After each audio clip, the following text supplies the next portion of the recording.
Naudzubillah min dzalik ya Allah. Naudzubillah min dzalik. Kita blender kucing di blender hidup-hidup. Itu kan sesuatu yang, jadi kucing hidup itu lalu dimasukkan ke dalam blender gitu, lalu di blender hidup-hidup. Naudzubillah min dzalik. Saya tidak tahu apakah karena ingin viral atau seperti apa. Lalu ada lagi ditunjukkan sama saya, tapi nggak mau lihat video oleh anak saya, kata ada ya di Indonesia anak muda yang kemudian ada kucing hamil kemudian dibelah lalu dikeluarkan lalu disembelih hanya untuk senang-senang atau hanya sekedar untuk viral. Dulur, saya melihat begini ya, jadi kengerian-kengerian yang mungkin sedang disuguhkan di depan kita itu bukan lagi sebuah hal yang luar biasa. Karena apa? Ada satu teori itu loh. Teori itu begini. Jika satu kejahatan dilakukan secara berulang-ulang di satu komunitas, maka kejahatan itu awalnya sangat luar biasa.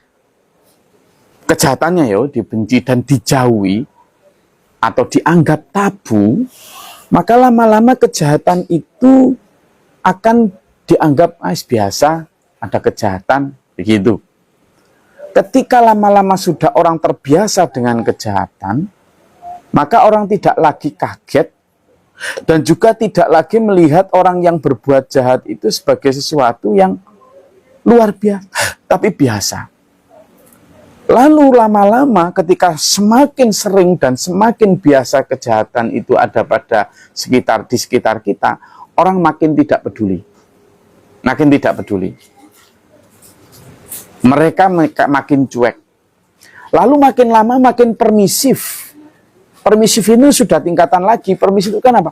Karena melihat itu sebagai sesuatu yang bukan salah, biasa. Biasalah gitu.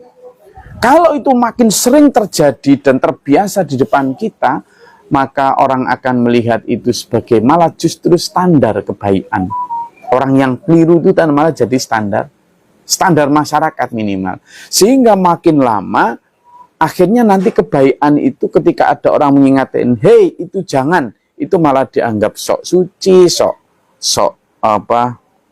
jangan munafik dan lain sebagainya. Nah, yang ingin saya berbagi dan diskusi dengan dulur-dulur gini, dulur. Kalau kemarin juga ada seorang yang memutilasi, lalu kemudian tertangkap, kemudian dengan senyum-senyum dia seolah mengatakan, saya enggak menyesal, saya puas telah membunuh dia, dengan senyum penuh kepuasan.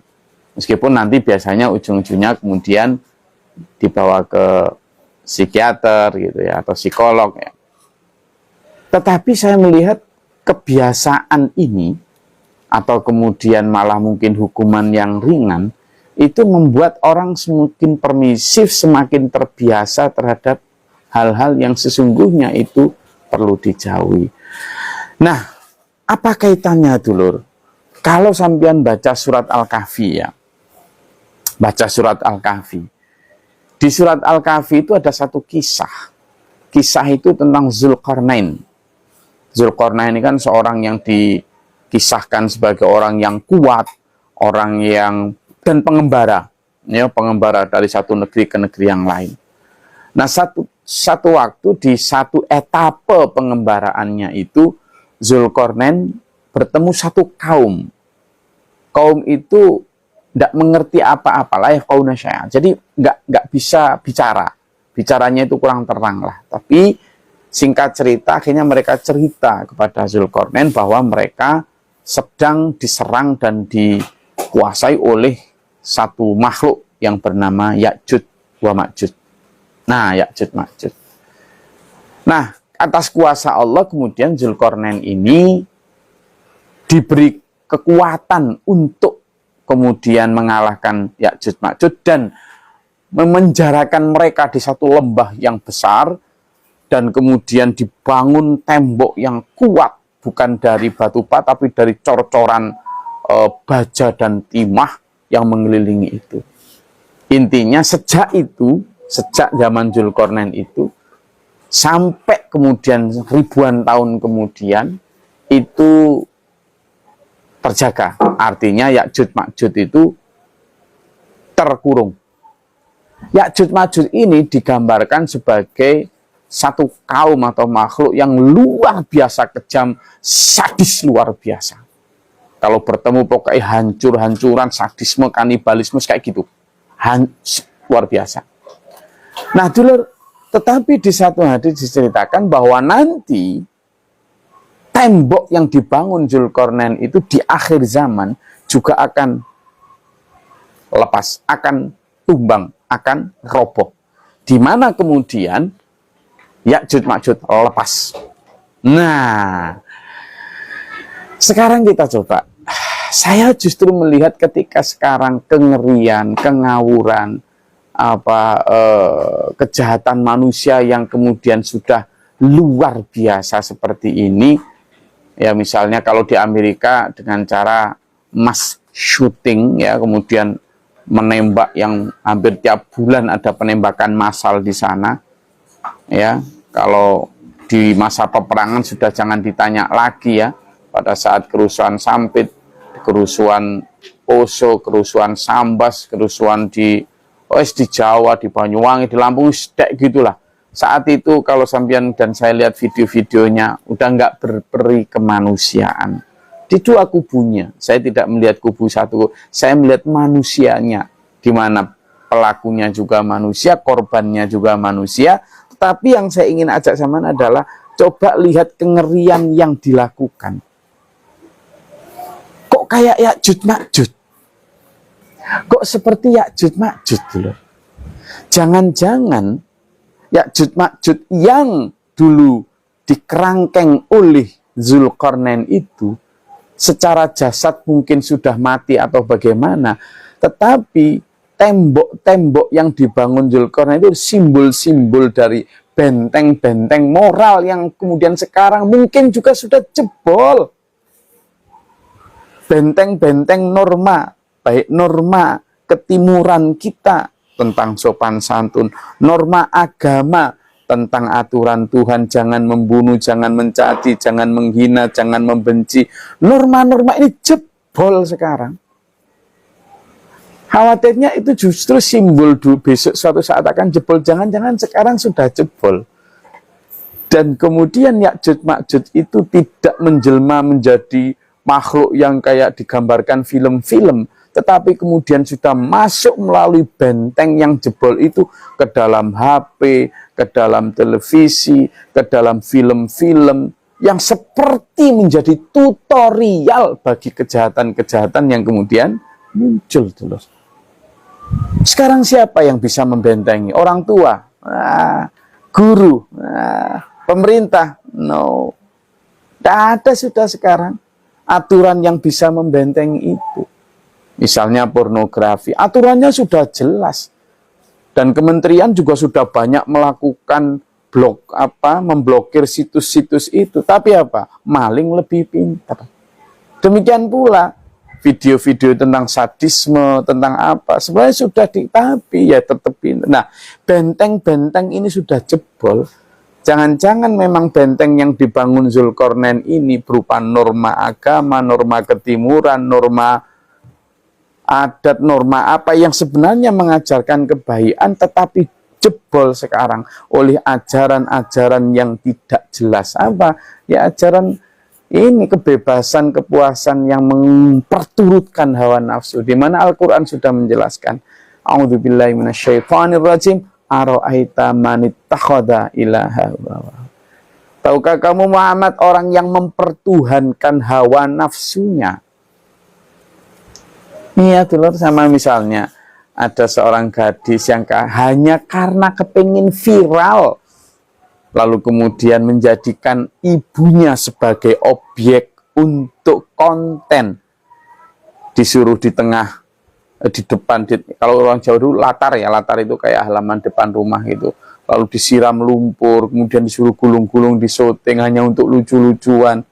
Subhanallah. Nah, kalau itu, nah makanya ini tuh, saya melihat ada satu sisi analisis begini.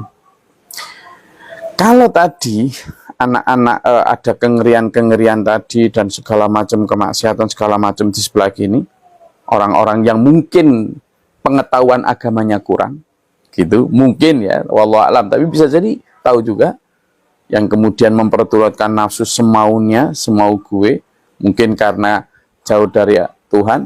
Tapi yang di sebelah sini ada juga, ini mungkin ada orang-orang yang tahu agama, tetapi kemudian tidak dipakai, atau kemudian yaitu tadi ditambahi, dikurangi, dan lain sebagainya, begitu, sehingga jauh dari keaslian agamanya.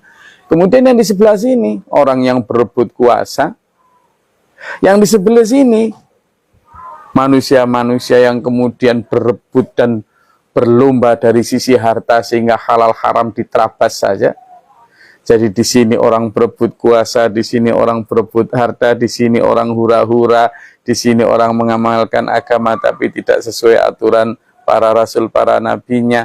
Yang di tengah ini, yang berusaha untuk mukhlisina lahuddin, mengamalkan agama dengan ikhlas, terjepit dulur.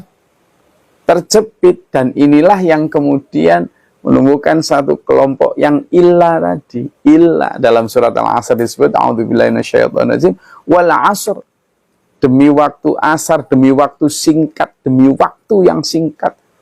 Innal insana lafi khusr. Sungguh manusia itu dalam kerugian, semua manusia. Tapi ada illa, kecuali. Jadi yang berebut kuasa ya akan rugi, yang berlomba-lomba harta tanpa melihat halal haram ya rugi, yang hura-hura ya rugi, yang mengamalkan agama sesuai kepentingan duniawi ya rugi. Nah, ada yang tidak rugi, siapa? Kelompok ilah yang di tengah ini, yang kejepit ini, yang dianggap sok-sok tadi.